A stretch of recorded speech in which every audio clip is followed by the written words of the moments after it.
ଯେଉଁ ନଦୀକୁ କେବେ ବି ଡଲଫିନ୍ ପଶି ଆସିବାର ଲୋକମାନେ ଶୁଣିଥିଲେ ନା ଦେଖିଥିଲେ, ସେହି ବାଲେଶ୍ୱର ଦେଇ ପ୍ରବାହିତ ବୁଢ଼ାବଳଙ୍ଗ ନଦୀରେ ଏକ ଡଲଫିନ୍ ଦେଖିବାକୁ ମିଳିଛି।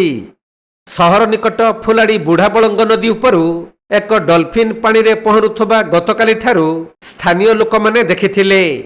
ତେବେ ଆଜି ସେହି ଖବର ପ୍ରଚାରିତ ହୋଇଯିବା ପରେ ସ୍ଥାନୀୟ ଅଞ୍ଚଳ ଓ ସେହି ପୋଲ ଦେଇ ଯାତାୟାତ କରୁଥିବା ଶତାଧିକ ଲୋକମାନେ ପୋଲ ଉପରେ ଛିଡ଼ା ହୋଇ ଡଲଫିନ୍ ଦେଖି ତାର ମଜା ନେବା ସହିତ ମୋବାଇଲରେ ଫଟୋ ଓ ଭିଡିଓ ଉତ୍ତୋଳନ କରୁଛନ୍ତି। ଅଧିକ ସମୟ ଡଲଫିନ୍ଟି ନଦୀ ପାଣିରେ ବୁଡ଼ି ରହୁଥିବା ବେଳେ ବେଳେ ବେଳେ ଉପରକୁ ମୁଣ୍ଡ ଟେକି ପହଁରୁଛି। ଡଲଫିନ୍ ମାଛ ବାହାରୁଛି ବୁଢ଼ାବଳଙ୍ଗ ନଦୀ ପାଖରେ 2 ଦିନ ମଧ୍ୟରେ ବାହାରୁଛି। କାଲି ବି ବାହାରିଥିଲା, ଆଜି ବି ବାହାରୁଛି। ଆଉ ଦେଖିବାକୁ ବହୁତ ମଜା ବି ଲାଗୁଛି।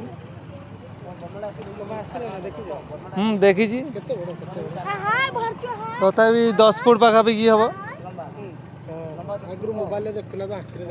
ହଁ, ଏବେ ଆଖିରେ ଦେଖୁଛେ, ପୁରା ଲାଇଭରେ ଦେଖୁଛେ ଏକଦମ।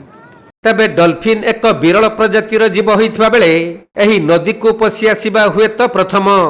ଦେଶର କେତେକ ସ୍ଥାନରେ ଡଲଫିନ୍ ଦେଖିବାକୁ ମିଳିଥାଏ। ବିଶେଷ କରି ଲୋକମାନେ ମୋବାଇଲର ୟୁଟ୍ୟୁବ ଓ ଫେସବୁକରେ ଏହି ସୌଖିନ ଜୀବ ଡଲଫିନ୍କୁ ଦେଖିଥାନ୍ତି। ହେଲେ ନଦୀରେ ଡଲଫିନ୍ ପହଁରୁଥିବାର ଲୋକମାନେ ଜାଣିବା ପରେ ତାକୁ ଦେଖିବା ପାଇଁ ସେଠାରେ ଶହ ଶହ ଲୋକଙ୍କର ଭିଡ଼ ହୋଇଥିଲା।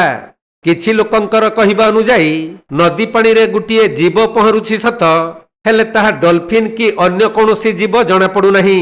କାହିଁକି ନା ସମୟ ସମୟରେ ସେ ଉପରକୁ ମୁହଁ ଟେକୁଥିଲେ ବି ସମ୍ପୂର୍ଣ୍ଣ ଦୃଶ୍ୟମାନ ହେଉନାହିଁ। ଏଇ ଗୋଟେ ଡଲଫିନ୍ ପଶି ଆସିଛି ନଈରୁ, ସେଇଟା ଦେଖୁଛୁ ଯେ, କିନ୍ତୁ ସେ ପାଣି ଭିତରେ ବେଶୀ ସମୟ ରହୁଛି। ଉପରକୁ ଖାଲି ଟିକେ ଟିକେ ମୁହଁ କାଢୁଛି, ସେତିକି ଦେଖାଉଛି। ହଁ, ଦେଖିଲୁ, ଟିକେ ମୁହଁଟା ଖାଲି ଦେଖାଉଛି, କିନ୍ତୁ ଜଣାପଡ଼ୁନି ଡଲଫିନ୍ କି ନାହିଁ। ସମସ୍ତେ କହୁଛନ୍ତି ଡଲଫିନ୍, ତ ଆମେ ବି ଭାବୁଛୁ ଡଲଫିନ୍। ଗୋଟେ ବଡ଼ ଜୀବଟା ଦେଖାଉଛି, କିନ୍ତୁ ଆଇଡେଣ୍ଟିଫାଇ କରିବା କଷ୍ଟ ହେଉଛି ଅଳ୍ପ ଟିକେ ମୁହଁ ଦେଖେଇଲେ।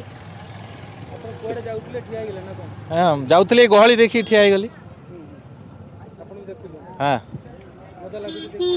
ଖାଲି ପୁରାଟା ଦେଖିଲେ ମଜା ଲାଗିବ। ବାଲେଶ୍ୱରରୁ ପ୍ରସେନଜିତ ସେଠୀଙ୍କ ରିପୋର୍ଟ, କୋଣାର୍କ ଲାଇଭ୍।